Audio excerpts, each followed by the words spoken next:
What you're about to experience is one man's quest to see beyond the tumultuous period we're in and to envision what lies just beyond our grasp, yet well within our reach. Welcome to Larry Rifkin's America Trends, where the future has arrived, and it's just in time.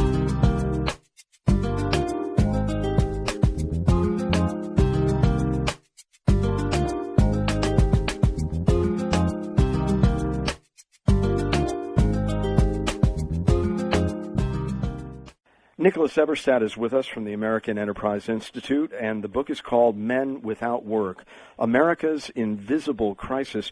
Why would a problem like this be invisible to us? I suppose one reason it might be invisible is because the men in question are not rioting in the streets and burning cars. Another reason it might be invisible is because they're not a designated victim class. And yet another reason might be because what my friend and colleague Charles Murray from AEI calls the bubble. The bubble may be getting so thick that the prognosticators and the deciders don't actually recognize how people who live outside of the bubble are actually experiencing the world. I'd say that probably some combination of those things accounts for one of the reasons that this elephant has been in the corner of the room and getting bigger and bigger for the last 50 years.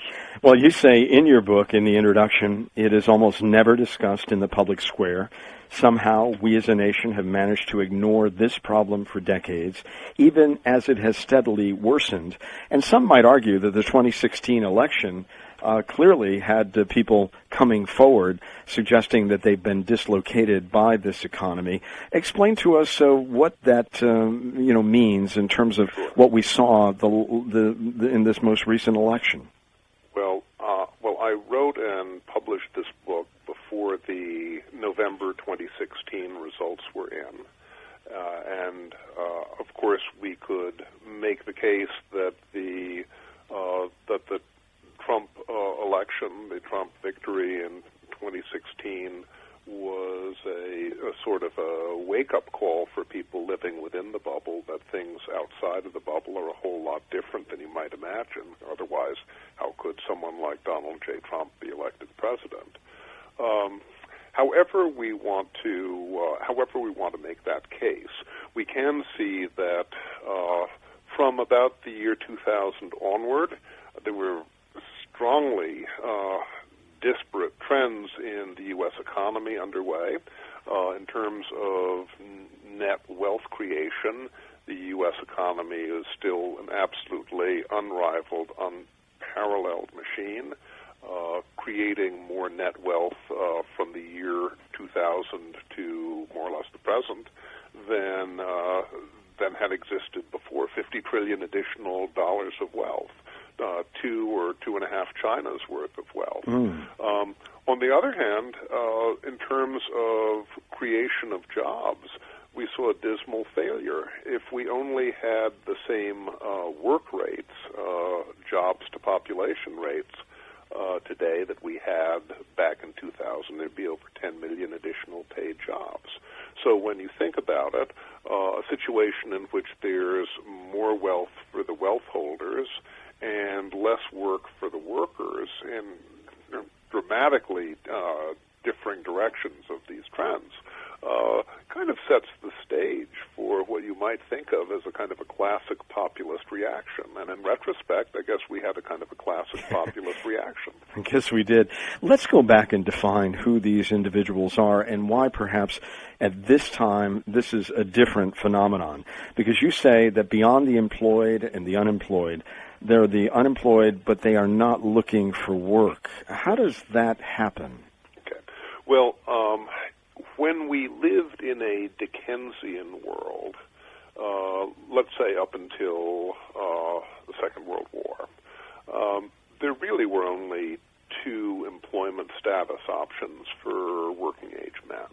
It was either to have a job or to be looking for one, unemployed in the classical sense. After World War II, in our post-war era, we gradually saw the emergence of a sort of a third option for guys, which is the option of being out of the labor force altogether, of neither working nor looking for work. And from about 1965 to the present, the very fastest growing group in the working-age male population is the men who have exited or departed from the labor force altogether, who are neither working nor looking for work. So that today, if we look at the prime age men, prime working age men, 25 to 54, the kind of the backbone of the male working age population, there are now over 7 million guys in those age groups who are neither working nor looking for work. And by comparison, that means that for every guy in that age group who's formally unemployed, who doesn't have a job and is looking for one, there are 3 guys, 3 times as many, in this unworking pool, in the pool of people who don't have a job and also are not looking for one. So it's been a revolutionary transformation. And nowadays, in terms of work rates, the work rates for this prime age male group is actually somewhat lower than it was in 1940 at the tail end of the Great Depression. And the overwhelming reason for this is guys who have left the workforce altogether. And what are they doing, and how are they really starting lives that are meaningful, that have some purpose behind them, or are they not? Well, those are both absolutely critical questions, Larry. As to the first, what are they doing? That was one of the questions I wanted to try to answer, at least for myself, when I set out to write this book. One of the ways to try to answer this question is from what are called time use statistics, the self-reported diaries that the Bureau of Labor Statistics collects from thousands and thousands of people in all walks of life, trying to get a sense of how work patterns look today. These are self-reported, so there's always a little bit of problem with self-reported stuff. But if you take it as a first approximation, you see a pretty sobering picture. About a tenth of the guys who are neither working nor looking for work in this 25 to 54 group are actually adult students. They're basically trying to train, get better skills, get back into the game. Their time use patterns, self-reported, look pretty much like employed guys. When you look at the rest of this group, which is 6+ million, who are neither employed nor in education or training, what the Brits call NEET, N-E-E-T, it's pretty dispiriting. Basically, the guys in this group report that they don't do civil society. They don't do much in the way of worship or religious activities. They don't do much in the way of volunteering. They don't do much in the way of charitable work. They seem to have nothing but time on their hands, and yet they don't do that much in the way of child care or helping out with others in the home. They do not do appreciably more work than employed women, who are like the most time-scarce people in the universe. What they do all day long, what they say they do all day long, is to watch TV, internet, handheld devices, and all the rest, about 2,100 hours a year, akin to a fairly intense full-time job. There's an additional wrinkle to this that has been noticed since I published my book. Professor Alan Kruger of Princeton, President Obama's former head of the Council of Economic Advisors, put out a paper last year which noted that men not in the workforce report that they are report that about roughly half.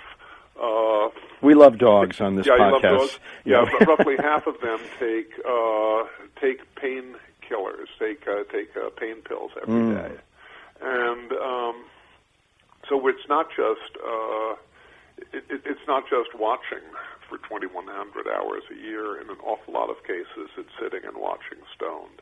So that's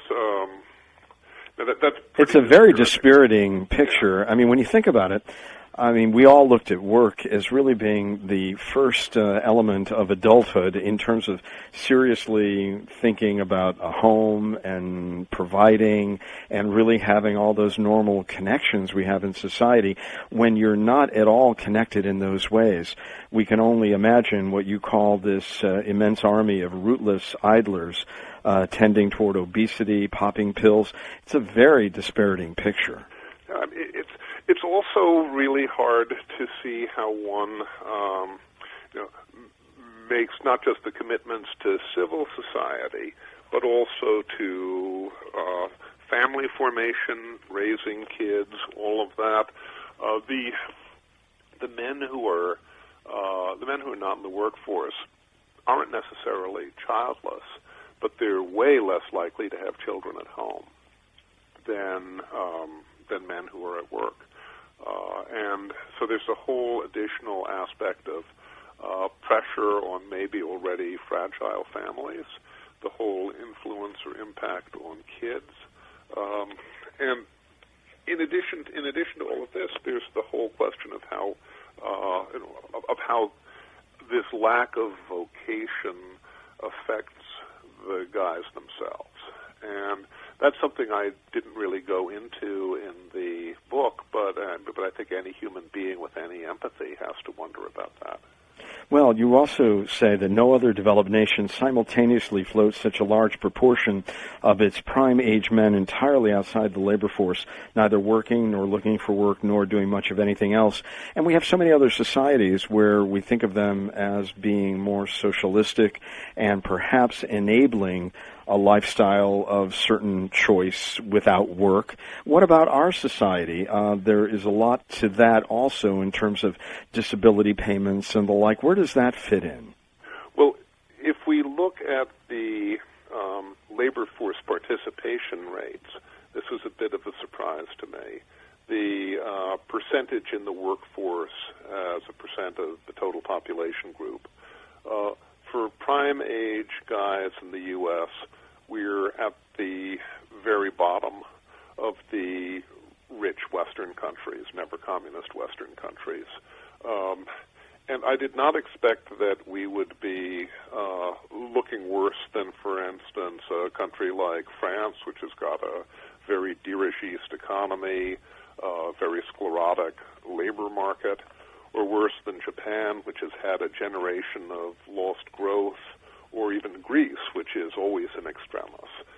But we're at the bottom, and we weren't. We've gone down farther and faster than other rich countries in this regard, and farther and faster than other rich countries which have much more generous, or if you wish, bloated welfare states than we do. So this was a bit of a mystery to me. If we look at the actual means of support for the men out of the labor force, and this is again, of course, by self-reported survey information and so forth, it looks as if the most important sources of resources are other family members and girlfriends or other non-related household members, and also Uncle Sam. And about 3/5 of the unworking 7 million that I described to you already report taking at least one government disability benefit as part of their income stream. Since these are self-reported data, we tend to think that the actual figures might be a little bit higher, although we won't quibble about that.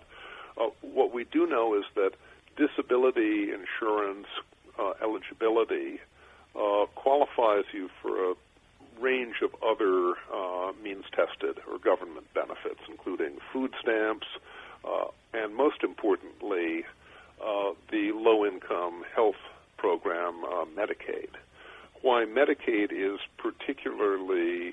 troubling now is in light of the explosion of opioid addiction over the past several decades. Until rules were tightened in a number of states in the last several years, it was possible pretty much anywhere in the U.S. to go to a pain pill factory and get a pain pill doctor to write you a prescription for, oxycodone or whatever, and then to get 90 pills a month supply for just a $3 copay. The government, Medicaid, would pay for all of the rest of this. So it kind of brings dependence on government to a whole new awful meaning. This unintended consequence of programs that were supposed to be helpful may actually have been to turbocharge the opioid crisis among men who are out of the labor force. The book is called Men Without Work, Nicholas Eberstadt, America's Invisible Crisis. How much of this is part of a continuum?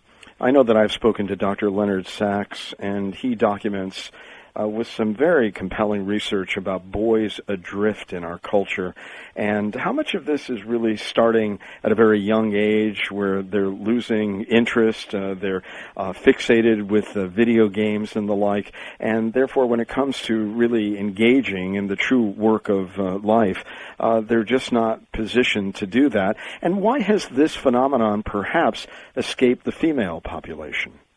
Well, if we look back to 1965, we can draw almost a straight line heading up to today while we were chatting with regards to the proportion of prime-age men who have been removed, who have exited or fled from the workforce.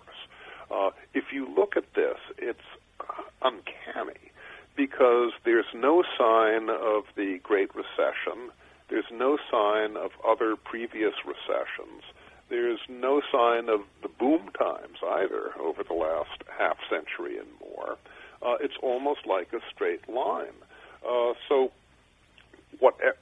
whatever thing or things have been happening have been so regular as to defy the business cycle and to defy the sorts of economic analysis, you might say, that this problem is so often analyzed through, not without reason.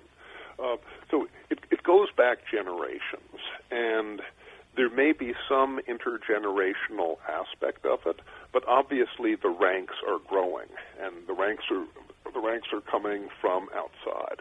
It's not just guys who have no high school degree.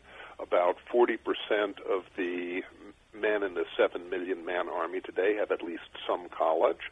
And by the way, among people who have no high school degree, there are very disparate patterns.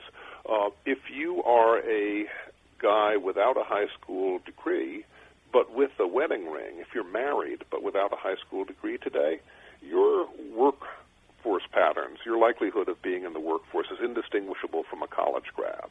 So it's not all just in educational disadvantage. There's a whole aspect of individual volition or attitudes, whatever one would wish to describe these as.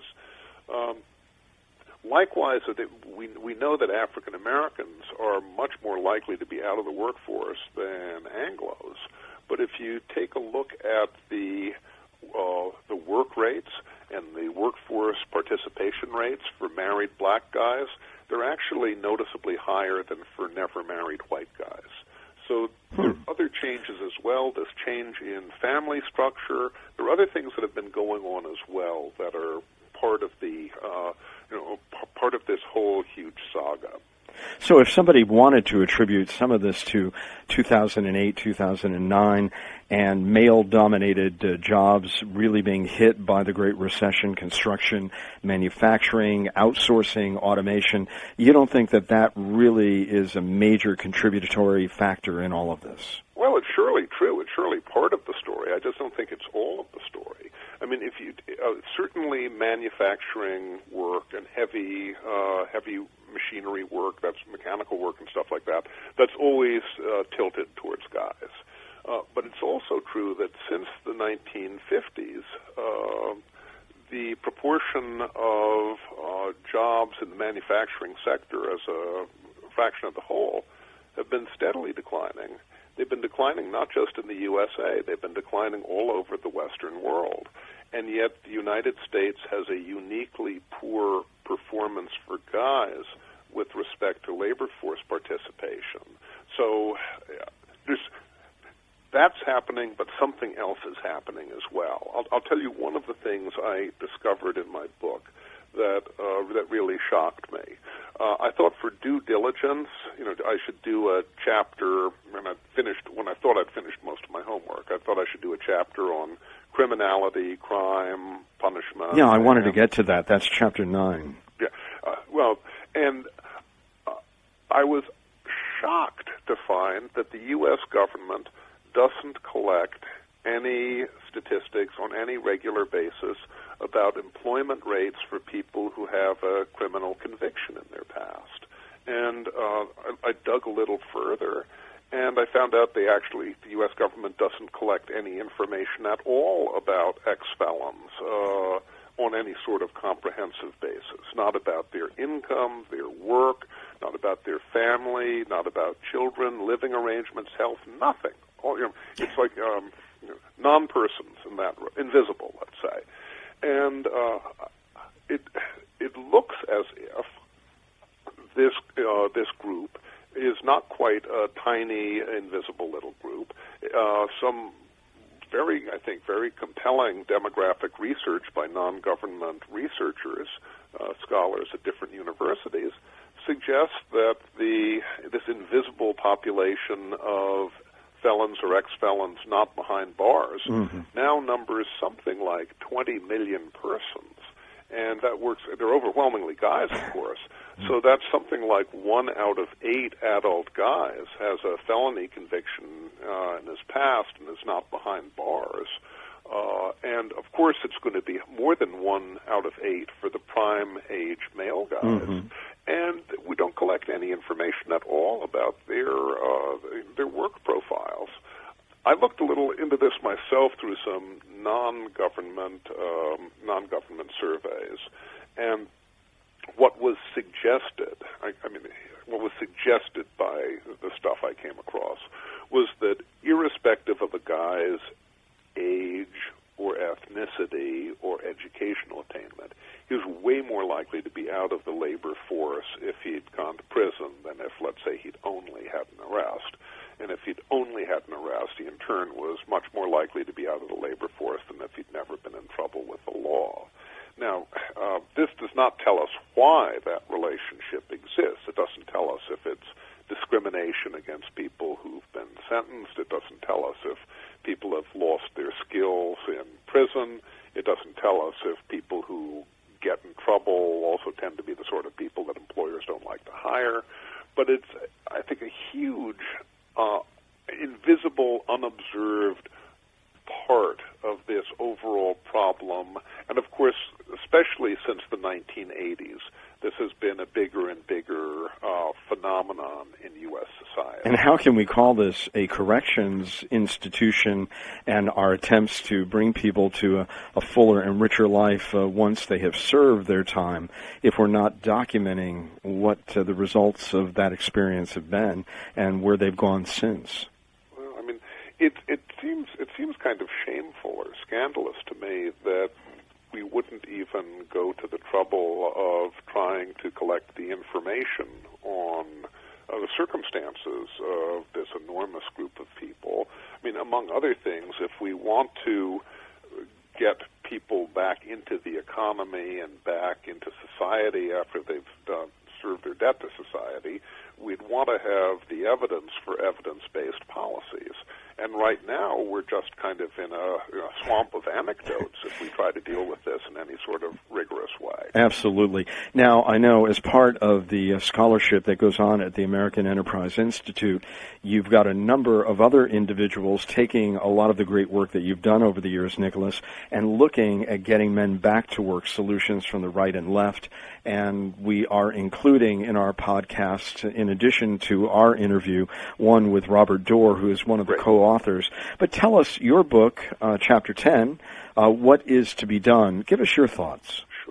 I'm very skimpy on recommendations in this book because it seemed to me it was more important to try to convince people this is a problem that all Americans from all perspectives should train a spotlight on than to come up with my own 10-point plan for solving this thing. So I'm very, very open to having people from all around the public square, get invested in this and offer their own suggestions. I think this is a sort of a let 100 flowers bloom moment in here, just to make the commitment not to let this out of the spotlight. From my perspective, I just offered 3 very broad, general sort of directions to look at, and they're not the only ones, but they're just the ones I'd start with. The ones I'd start with would be looking at revitalizing small businesses. It's not the Amazons and the General Electrics that create the jobs in America. It's the small businesses, the mom and pops, and the other smaller businesses. We've been in a net business death environment for much of our new century, with more small businesses closing than opening. We have to look at revitalizing small businesses if we're going to hope to create the jobs that people will want to fill. That's one thing. Taking a good hard look at our dysfunctional disability insurance, government disability programs would be another thing.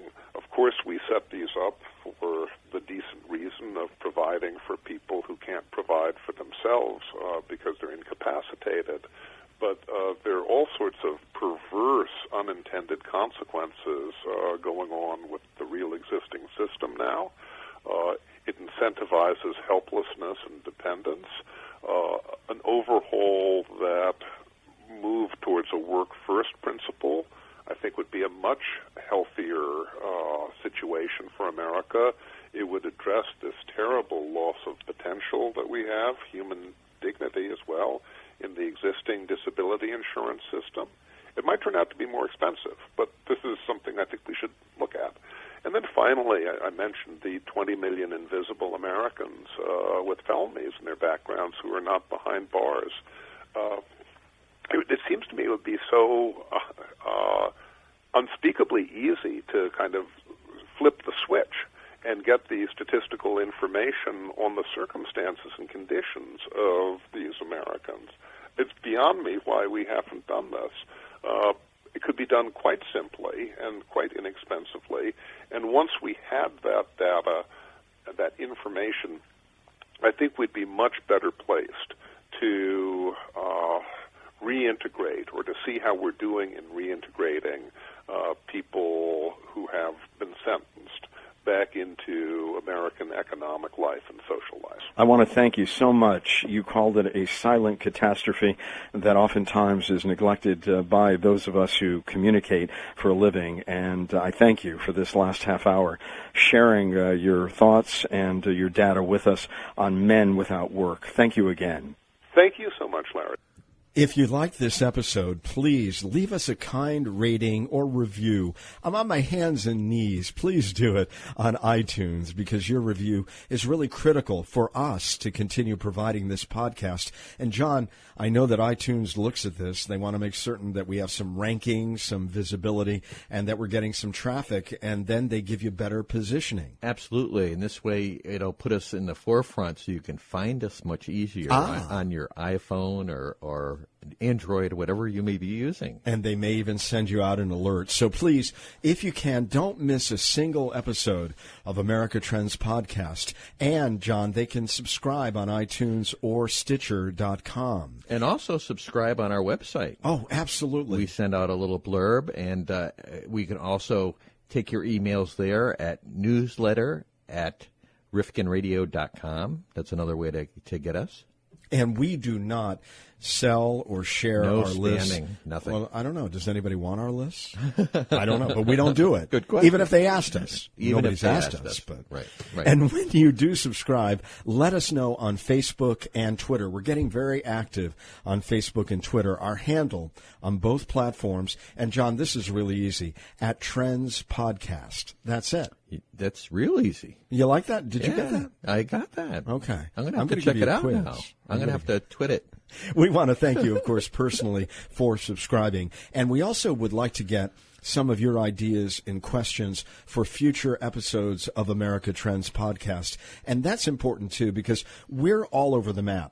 Our interest editorially in the future, John, has no bounds. But we want to know what it is that you'd like to hear from us. If there was a segment that you'd like to see us follow up on, or if there's something in depth that you'd like us to deal with, please let us know that, too. We're looking at the future. There's so much we can look at. Yeah, and the topics that we've dealt with, I mean, we have gotten such incredible guests over the recent period, but they're only going to come to us if they know we've got an engaged and interactive audience. Absolutely. So it's really important that you become part of this podcast in so many different ways that we're sharing with you today. You're absolutely right. We need your support and your help and your reviews. And your ideas. And ideas. Or questions on Facebook and Twitter. And by the way, you can direct message us @Trends Podcast or using the hashtag Trends Podcast. You can also add an email address if you have a public one that you'd like us to give out. Yeah, good. And you know what? We didn't mention Amazon. Oh, yes. We have an Amazon store. Yes. And so if you go up, you don't have to buy the things that might be highlighted at that particular time. You can buy any book, and there's some benefit that comes back Just to put us. what you're looking at in the little search engine block there, and it'll take you right to Amazon, and it'll help us out. Absolutely. And it doesn't really cost you anything more because they have built that into their pricing structure. So we get a little taste and you get more programming like this and you get the item that you were looking for. So it works for all of us. It's a win-win. Absolutely. Win-win-win. Win-win-win. So for more information on America Trends and for the latest updates on upcoming episodes, be sure to like our page on Facebook and follow us on Twitter. You can find us at Trends Podcast. And again, you can find John and I here in our studio performing as best we can for you. That's right. And Let us making out. What's that? They're not going to let us out. No one is. Hey, listen, thank you so much for joining us today on America Trends. We'll see you next time. We hope to hear from you soon. Oh, by the way, we are posting all the time. And we're posting on Tuesdays and Thursdays. Good point. So just be aware, if you're looking for new episodes, they're coming on Tuesdays and Thursdays. When you wake up, before you go out on your jog or your walk and you want to take us with you, we'll be there for you. Very good. All right. Have a great day.